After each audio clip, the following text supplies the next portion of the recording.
அனைவருக்கும் அன்பான வணக்கங்கள். இது மகா பெரியவா ஆன்மீகம் யூடியூப் சேனல். 25/8/2026 ஆகஸ்ட் மாதம் செவ்வாய்க்கிழமை ஆவணி 8ஆம் நாள் வளர்பிறை பிரதோஷம். சிவ வழிபாட்டிற்குரிய முக்கியமான நாள். செவ்வாய்க்கிழமை என்பது துர்க்கையம்மன் வழிபாட்டிற்கும் முருகப்பெருமான் வழிபாட்டிற்கும் உரிய ஒரு நாள். துர்க்கையம்மன் வழிபாடு நம்ம முக்கியமா எதற்காக செய்வோம்? கணவன் மனைவி பிரச்சனை தீர, அத மாதிரி எதிரி தொல்லை நீங்க.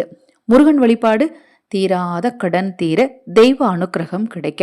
சிவ வழிபாடு, இந்த சிவ வழிபாடு நிறைய பேர் சொல்லக்கூடிய ஒரு விஷயம் பார்த்தீங்க அப்படின்னா மன அமைதி. நீங்கள் ஒவ்வொரு தெய்வத்திடம் போய் இப்போ பெருமாள் கோவிலுக்கு போனால் பணம் வேணும், செல்வம் சேரணும். மகாலட்சுமிகிட்ட பொன் பொருள் சேர்க்கை உண்டாகணும். துர்க்கையம்மன்ட்ட எதிரி தொல்லை நீங்கணும், தைரியம் வேணும், பயம் இல்லாமல் இருக்கணும். முருகன்கிட்ட கடன் இல்லாத ஒரு வாழ்க்கை, மகிழ்ச்சியான வாழ்க்கை இருக்கணும். தோஷங்கள்லாம், அதாவது ஜாதக ரீதியான தோஷங்களுடைய வீரியம் குறையணும். விநாயகர்கிட்ட காரிய சித்தி உண்டாகணும், வெற்றி மேலே வெற்றி கிடைக்கணும். இது மாதிரி ஒவ்வொரு தெய்வங்களுக்கும் நாம் ஒவ்வொரு விஷயங்களை வேண்டுதலாக வைப்போம்.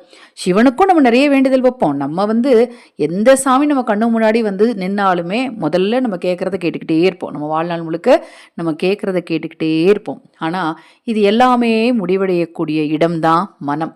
இந்த மனதை அமைதியடைய செய்யவும் ஒரு நிலையில் வைக்கணும் அப்படின்னா பிரதோஷ நாளில் சிவ வழிபாடு ரொம்ப முக்கியம். இப்போ நான் சொல்லக்கூடிய இந்த விஷயத்தை மட்டும் செய்யுங்க, சும்மா இருங்க போதும். பிரதோஷ நாளில் பிரதோஷ நேரத்தில் அது என்ன செய்யணும் அப்படிங்கிறத தான் நம்ம இந்த பதிவில் தெரிஞ்சுக்க இருக்கிறோம். பதிவை பார்ப்பதற்கு முன் ஒரு சிறிய அறிவிப்பு. அக்ஷய பாத்திரம் உணவளிக்கும் திட்டம் ரூபாய் 30 மட்டும். 30 ரூபாய் நீங்கள் செலுத்தினாலே போதும். ஒருவருக்கு எங்களால் உணவளிக்க முடியும். ஏன்னா நாங்கள் ஜாமான்லேருந்து எல்லாம் மொத்தமாக வாங்குறதுனால ஒருவருக்கு நம்ம ஒரு வேளை உணவெடுக்கிறதுக்கு 30 ரூபாய் இருந்தாலே போதுமானதாக இருக்குது. நீங்கள் உணவளிக்க விரும்பினால் 9344692042 இந்த வாட்ஸ்அப் நம்பருக்கு தொடர்பு கொள்ளுங்கள். மேலும் உங்கள் தனிப்பட்ட பிரச்சனைகள் எதுவாக இருந்தாலும் சரி, அந்த பிரச்சனைகளுக்கேற்ற முறையான பரிகாரங்கள் தெரிந்து கொள்ள விரும்பினாலும் வாட்ஸ்அப் பண்ணுங்க, தெளிவான விளக்கம் கொடுக்குறேன். பிரதோஷ நாளில் வரக்கூடிய பிரதோஷ நேரம் அப்படிங்கிறது பார்த்தீங்கன்னா 4:30 மணிலேருந்து 7 மணி வரைக்குமே நீங்கள் வச்சுக்கலாம். நீங்கள் 4:30 மணிக்கு போக முடியல, 5 மணிக்கு போனால் கூட ஓகே, 5:30 கூட ஓகே. ஆனால் டைம் முடிகிற டைம் அப்படின்னு பார்த்தீங்கன்னா 6:45 7க்குள்ளே, முடிந்தளவு 6:45 வரைக்கும் வச்சுக்கோங்க. முடியாத பட்சத்தில் 7 மணி வரைக்கும் வச்சுக்கோங்க. அதாவது 4:30 to 7 இந்த டைமை ஃபிக்ஸ் பண்ணிக்கோங்க. இந்த டைமில் 2 விஷயம் கடைபிடிக்கணும். 1 மௌன விரதம், 2வது சாப்பிடாமல் இருக்கிறது. ஒரு நாள் முழுக்க சாப்பிடாமல் இருக்கிறது கூட கஷ்டம் ஒரு சிலருக்கு. காரணம் வேலை, மெடிசன் எடுத்துக்கிறதுனால இருக்கும், அலைச்சல் இருக்கும், அதனால் அவங்களுக்கு சாப்பிடாமல் இருக்கிறது அப்படிங்கிறது கஷ்டம்.